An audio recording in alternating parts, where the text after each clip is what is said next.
오늘은 미니 쿠퍼 T의 고속도로 풀-투-풀 연비 테스트를 해보도록 하겠습니다.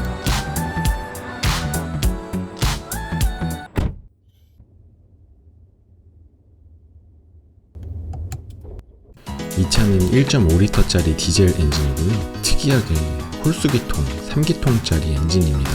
크랭크가 두 바퀴를 돌 때마다 피스톤이 한 사이클을 완성하니까, 그래서 720도를 3으로 나누면 240도마다 한 번의 폭발이 일어나고, 실제로 이 점을 알고 상상하면서 운전을 해보면 출발하거나 정지하기 직전에 아주 저 RPM 구간에서 굉장히 디스크릿한 회전 질감이 느껴집니다. BMW가 아무리 우주인을 데려다가 고문을 해도 3기통의 태생으로는 저 RPM에서 회전 질감이 좋을 수가 없고, 아무리 최신 고급 기술 들어간 엔진이라고 해도 4기통 엔진은 역시 회전 질감에 한계가 있고요.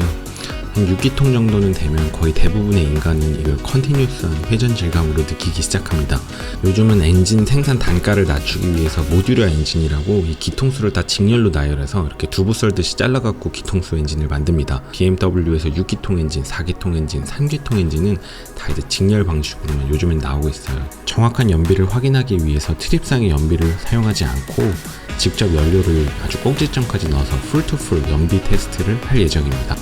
이곳은 영동대교 남단에 있는 주성 주유소고요. 여기서부터 이제 김천에 있는 반가운 주유소까지 주행을 할 예정이고, 주행의 95%는 고속도로 구간입니다. 모두 규정 속도에 맞춰서 정속 주행을 할 예정이고, 에어컨은 켜고 주행을 할 예정입니다. 지금 이제 연료 소비를 리셋하고 출발할 거고요. 이제 지금 올림픽 도로를 통해서 고속도로로 바로 들어갈 거기 때문에 연비가 사실 20km를 그냥 가볍게 넘길 거예요. 그러면 현재 키로수는 이 차는 몇 킬로냐? 25,095km예요. 그리고 지금 목적지는 김천에 있는 반가운 주유소인데, 김천에 있는 반가운 주유소까지 예상 시간은 2시간 37분이고, 고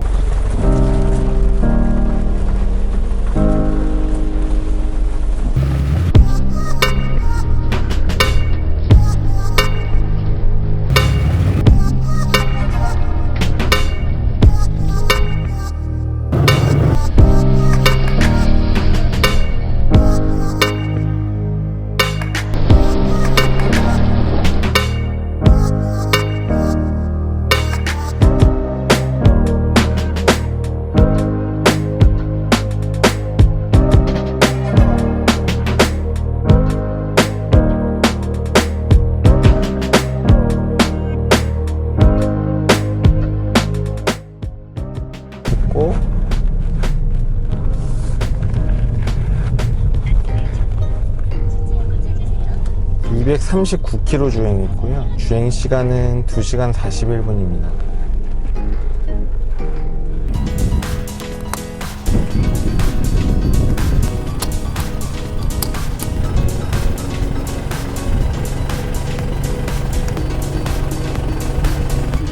현재 총 주유량은 12.558리터고 약 17,000원.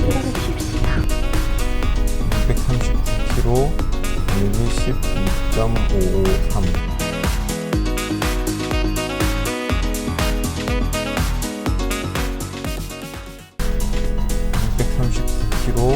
단위기 12.553 하면 그래서 리터당 19km를 받고요.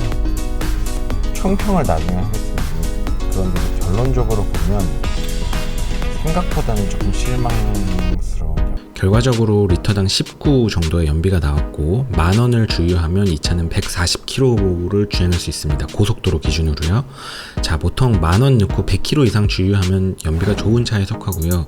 이 차는 만원 넣으면 140km 주행하니까 사실 연비 좋은 편에 속해요. 되게 좋은 건데, 근데 사실 이 차의 무게나 배기량을 생각하면 생각했던 어떤 그런 정말 놀라운 정도의 연비가 나오진 않았어요. 이게 배기량이 작거나 기통수가 적은 차들은 출력을 뽑아내기 위해서 이제 회전수를 극복을 할 수 수밖에 없는데 이 차도 110으로 주행하면 거의 한 2000rpm 정도가 나와요. 근데 그 정도 rpm이 사실 옛날 차들에 비하면 되게 많이 낮아진 거긴 한데, 그래서 지금 이 미니 요번 같은 경우는 이 차가 3기통이고 배기량이 1.5라서 90에서 100으로 이렇게 주행할 때는 연비가 정말 끄당판이 나올지 모르겠지만, 100을 넘으면 그 10km 증가될 때마다 되게 연비 떨어지는 편차가 이렇게 배기량이 작은 차들은 되게 큰 것 같아요. 이제 그것 때문에 지금 되게 많은 손해를 본 것 같고, 비가 되게 많이 와서 오늘은 바닥에 고인물이 되게 많았고 주행을 하면서 그거에 대한 어떤 많은 저항을 느끼긴 했어요. 실제로 그게 얼마나 될지 저도 좀 의문이긴 한데 5% 정도는 될 수 있을 것 같아요. 오늘은 비가 워낙 많이 왔기 때문에. 자, 그리고 에어컨을 켜고 주행하는 것도 역시 연비 하락에 영향을 분명히 미치죠. 그리고 크루즈 컨트롤의 알고리즘을 어떻게 짜놓느냐에 따라서도 정속 주행 시에 연비의 손해를 좀 볼 여지가 있는데요. 이 차 같은 경우는 일종의 엄격한 차원의 좀 크루즈 컨트롤을 갖고 있는데, 이제 내리막을 달릴 때 우리가 확보되어 있는 위치 에너지가 운동 에너지로 전환되면서 이제 충분한 탄력이 붙고 속도가 붙게 되고 떨어진 연비를 회수할 수 있는 좋은 기회가 되는데, 이 차 같은 경우는 고의적으로 제동을 걸어서 탄력으로 속도가 붙는 걸 억제합니다. 연비 측면에서 보면 이런 식의 알고리즘은 좋진 않습니다. 사실 이 미니가 연비 측정할 때 가장 유리한 건 되게 가볍다는 이 공차 중량입니다. 1.6 골프 TDI에 비해서도 미니가 무려 200kg가 가벼워서 공차 중량이 1210kg고요. 이 정도면 사실 대단히 가벼운 차에 속하고, 이런 거 연비 측정할 때 되게 큰 메리트가 될 수 있는데, 원래는. 근데 요번 테스트 같은 경우는 고속도로에서 크루즈 찍고 등속도 운동을 하는 연비 테스트를 했어요. 근데 이렇게 등속도 운동을 할 때는 처음에 2분의 1 mv제곱만큼의 속도가 날 때까지 이제 엔진 출력이 운동 에너지를 공급하면서 일을 하게 되는데, 이렇게 가속을 할 때는 필요한 에너지가 무게에 비례하기 때문에 무게에 따른 연비 차이가 분명하게 발생합니다. 이제 일정 속도에 다다르면 거기서부터 그 속도를 그대로 유지함에 있어서는 자동차 엔진은 오직 공기 저항이랑 구동계통의 저항에 대해서만 일을 하면서 가게 되고, 그 속도를 그대로 유지하는 데는 무거운 차의 경우는 훨씬 더 많은 위치 에너지가 필요하기 때문에 엔진이 더 많은 일을 해야 되긴 하지만, 연료를 소비해야 되긴 하지만 다시 내려올 때 그만큼의 위치 에너지를 보상받기 때문에 이론적으로 사실 등속도 운동을 한다면 심지어는 고도 차이가 나더라도 연비의 차이가 나지 않게 됩니다. 따라서 등속도 운동을 할 때는 공차 중량이 가볍다는 게 거의 메리트가 되지 못합니다. 그렇기 때문에 시내 주행을 하면서 속도 변화량이 많은 주행을 할 경우에는 공차 중량이 무거운 차들이 이제 연비가 쭉쭉 떨어질 거고, 이런 미니는 속도 변화량이 되게 많은 시내 주행을 하더라도 어쨌든 공차 중량이 가볍다는 거는 가감속이 많은 주행에서는 절대적으로 첫 번째 변수가 됩니다. 그래서 이 차는 시내 주행 연비 방어는 아주 좋을 거예요. 볼 것도 없습니다. 오늘 여기까지 하겠습니다.